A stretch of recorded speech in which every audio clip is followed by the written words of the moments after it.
Bangladesh is a country in South Asia. It's the 8th most populous country in the world, with a population exceeding 164 million, and is also one of the most densely populated countries in the world.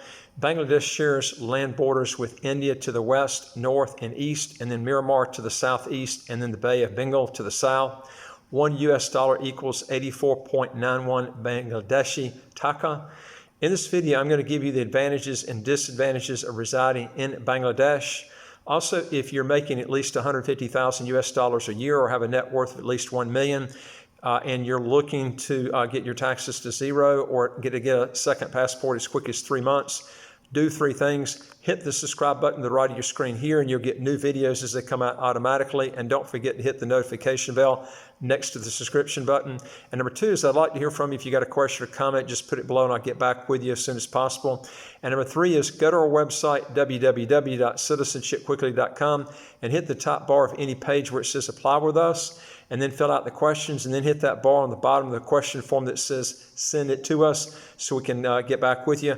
We deal with a lot of citizenship by investment and residency by investment countries I think you'd be interested in learning about all over the world.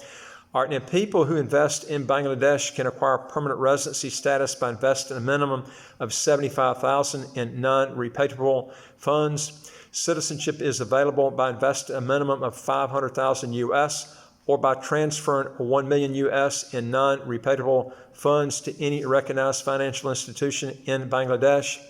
All right, now this is a citizenship program you almost never hear about because it's not a program that's pushed a lot, because the Bangladesh passport's not a good passport as far as visa-free travel goes. The investment threshold to get the passport is quite high for the quality of the passport. Now, the minimum wage in Bangladesh is about 8,000 Bangladeshi taka a month, or using the current currency of the US dollar to the taka is about 94 US dollars a month, for about, or you can look at it per day, about $3 US a day. With these type of wages, you can see why so many companies are actually outsourcing to Bangladesh. When I lived in the UAE, Pakistan, India, the Philippines, and Bangladesh nationals made up around 60 to 70% of the UAE population. The reason these people were brought in is because their wages are so low in their home countries, and these people are used to low wages, and some of them speak fairly good English. So it's very popular to use these groups of people for outsourcing too. Now, the GDP per capita of Bangladesh is only about $1,698 US dollars a year. Bangladesh does tax its residents on their worldwide income, and rates are as follows. There's an income tax bracket as high as 30%, a corporate tax rate of 25%, a VAT of 15%. Bangladeshi citizens who hold regular or ordinary Bangladeshi passports had visa-free or visa-free on arrival access to 39 countries and territories, ranking the Bangladeshi passport 101st in terms of travel freedom. Bangladesh also does not have an extradition treaty with the U.S. and also many other countries. So if you've got a bad legal problem that can't be worked out, this might be a good refuge country for you to go to. Now, naturalization is permitted by the citizenship law of Bangladesh. Any adult of good character who is married to a Bangladeshi and residing legally in Bangladesh for a period of 5 years, competent in the Bengali language, and intending to reside in Bangladesh can apply for naturalization. Now, dual citizenship is permitted under certain circumstances where the person is not a citizen of a SAARC country. SAARC stands for the South Asian Association for Regional Cooperation, and is the regional intergovernmental organization and geopolitical union of states in South Asia. Its member states are Afghanistan, Bangladesh, Bhutan, India, the Maldives, Nepal, Pakistan, and Sri Lanka.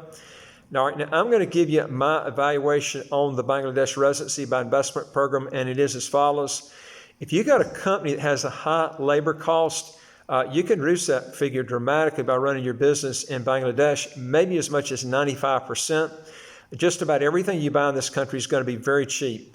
That's one huge advantage there. It does allow dual citizenship in some circumstances. It does tax on a worldwide basis, which I don't like. And unless you're trying to really lower your labor costs, this country would not be, in my opinion, a good choice. Bangladesh does have a very bad passport, which is a huge negative. Why go and spend all this time there if you're trying to get a second passport and the passport's lousy? And then you got to learn that local language to get the citizenship and passport.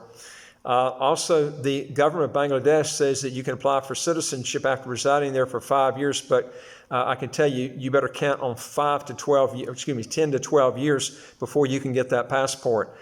Countries usually that are in this, they're usually either, there is quite a bit of corruption there, but when you have that, it's not streamlined, the law's not streamlined. What happens is things just don't go the way they're supposed to, and you can count on at least 10 to 12 years, maybe 15 years before you get the passport. So this is something you have to take in consideration. I've been through this many times before, but it's real important that you understand this so you don't waste a lot of time. Remember that a good fast-track citizenship program has the following traits when you're looking to make a decision on this, and that is get a citizenship program that you know you can get as long as you have no civil or criminal past. A lot of these residency by investment countries don't go by the statutory requirements after the minimum residency requirements have been made, therefore messing up your plans for a passport in a reasonable amount of time. By getting a fast-track program, and I especially like the Caribbean, I like St. Kitts better than the other ones in the Caribbean that are fast-track because it has more visa-free travel than the other ones. But by getting into a fast-track program, you don't run into this kind of a problem. We have to wait for years and years and years. You can get it in 3 to 5 months, depending on the country in the Caribbean. To me, it makes sense if you've got the money to invest in a property or make the contribution to do so. And in fact, the contributions in St. Kitts can actually be lower than what they are in Bangladesh. So why would you want to go to Bangladesh? But I do these videos because people always wonder, is the grass greener somewhere else? Well, that's what I'm trying to show you. The grass is pretty bad in some of these countries. You would think they would change these citizenship laws and make them more attractive. But number two is also make sure the country that you're applying for has no military requirements to get the passport.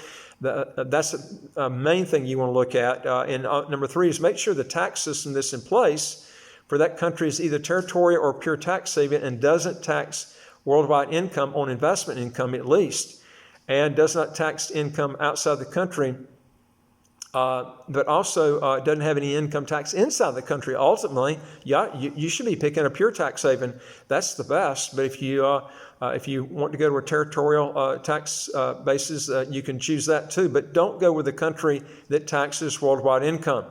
Make sure if there's a language requirement that you're already fluent in that language, or don't apply for this. One nice thing that's about these Caribbean countries, especially St. Kitts, is there's no language requirement that you have to take part in, and it just makes things a lot easier. And number five is always verify that dual citizenship is allowed, or don't engage in that program. St. Kitts does allow dual citizenship with all the countries. You also want to get into a passport that has as many visa-free countries as you can get, but having the requirements that I've just mentioned. And one thing that's nice about St. Kitts, they have visa-free to all the Schengen countries. You don't have that with Bangladesh. And remember that a lot of these countries reserve their most lucrative business opportunities like life insurance, real estate, retail, and other businesses to citizens. So if you've got to wait years before you get the citizenship, before you can get in that business, man, you've wasted your whole career. So this is why it's important to get the citizenship fast if you've got the money. This way you get over any sort of hurdles on working a business.